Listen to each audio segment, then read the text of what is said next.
One of the biggest success stories in post-liberalization India is Anil Agarwal.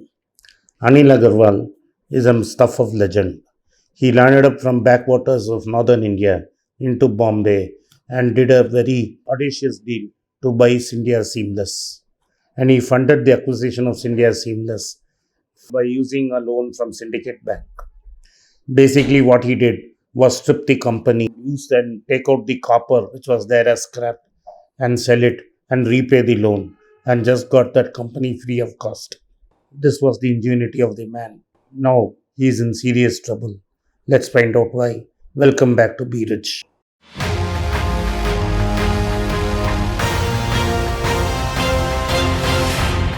By the end of last week, Moody's Investor Services, a rating agency, rated Vedanta Resources as junk. Basically, the bond payable on 2026 was downgraded further to junk bonds. A dollar worth of bond is now selling at 58 cents. That is, the idea is that it is going to fail and fail spectacularly. Why is it happening? And why is Vedanta struggling? In the browsers, Vedanta is now at trading at 130 rupees, far in discount its book value. Metal prices are booming and he should be doing well. Tata Steel has managed a smart recovery. JSW Steel has enhanced its offer to buy Bhushan Power. In this condition, why is Vedanta alone struggling? Let's take a look. The reasons are very simple. Over a period of time, Vedanta has been binging more and more on debt to buy companies. Its structure is highly complicated.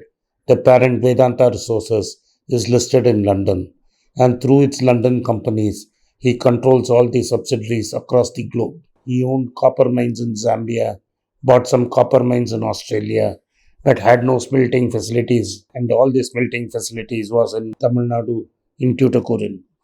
He also bought a lot of acquisitions. He bought Sesagova, Electro Steel. He also bought Kane Energy and was involved in a long drawn litigation with government of India over taxation on cane, and also with government of Orissa over the sacred hills of Nangiri. He had all sorts of problems.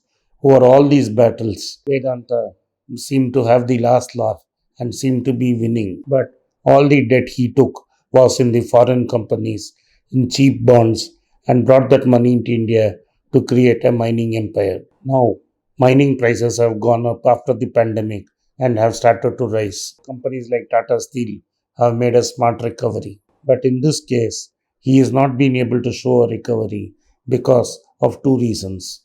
His major profit spinner was Sterlite Copper, whose major smelter is in Tuticorin.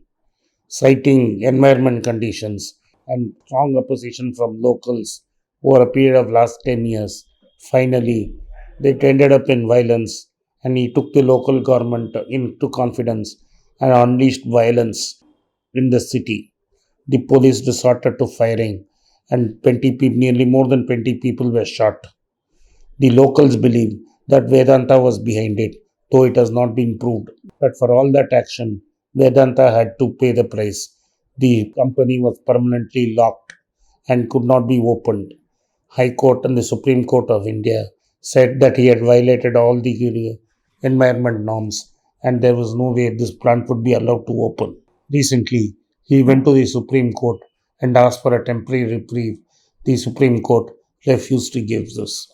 All this after the local government had given permission to double his smelter capacity for copper. India had no other major copper smelter except Hindalco and he was making profits. India was a net exporter of refined copper, became an importer of copper after this problem. Other major cash cow for him is Hindustan Zinc, which he bought from the government in an auction during the Vajpayee regime.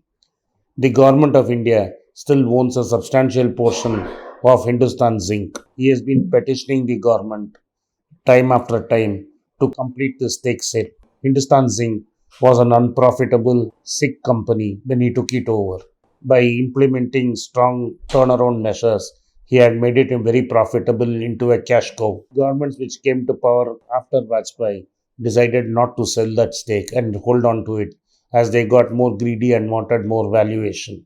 Things have gone back and forth, and he has not been able to grab it. Plus, there is also a large retail shareholding in Hindustan Zinc. So there is lot of cash in Hindustan Zinc, and he is not able to take that cash, source that cash flow, and pay off the debt. In this time, he also bought Kane Energy when crude oil prices was high.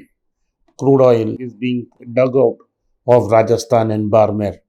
But what has happened is, in the coming years, oil prices have collapsed from $100 plus and have crashed to about $30 to $40. Even though he is getting good crude from the crude wells, he is not able to get a great realization for the price because his two things. One, his cash flow from copper and oil is affected, and he is unable to take out all the cash coming out of Hindustan Zinc, and is facing action from environmentalists in both Orissa and Goa. He is struggling with cash flow, and he is not able to route cash from the subsidiaries to the parent company to pay off debt. In a bold and audacious move, he tried to take his company public by offering current prices. Institutional investors felt that they deserved a better price than that 130 and demanded book value as a competition. Since the delisting failed, there is no way he could have sourced cash to pay off his bonds, which become due in 2026. And this is the reason why the Moody's have downgraded him. If after a big rally, metal prices begin to correct next year, then Vedanta could be even in greater trouble. Anil Ambani went down. Vedanta, if not lucky, could be the next in line. Thank you for watching Be Rich. If you like this video, press the subscribe button of my channel, hit the like button and turn on the bell notification. If you use Kindle, you can buy the book using the Kindle link given below. If you want a hard copy, send a message to the WhatsApp number given below and my team would get in touch with you. At the very end, if you want to get in touch with me, please send a mail to berichenglish@gmail.com. I am grateful for your support of Be Rich.